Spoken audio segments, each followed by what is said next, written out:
শুভ সন্ধ্যা বন্ধুরা। আজকে একটু আগে একজন এসেছিল ঘরে, তো আমি ভাবলাম চট করে কি বানিয়ে দেব চায়ের সাথে। তো মনে হলো সয়াবিন আছে, একটু সয়াবিন ফ্রাই করে নিই। তো আমি চট করে গল্প করতে করতে 10 মিনিট সয়াবিনটা ভিজিয়ে রেখে দিলাম।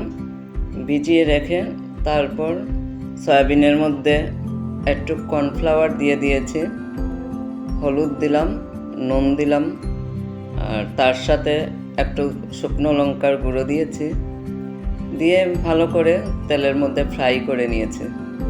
তো চায়ের সাথে খেতেও ভালো লাগলো, চট করে হয়েও গেল। তো আজকের চায়ের সাথে টিফিন এটাই ছিল।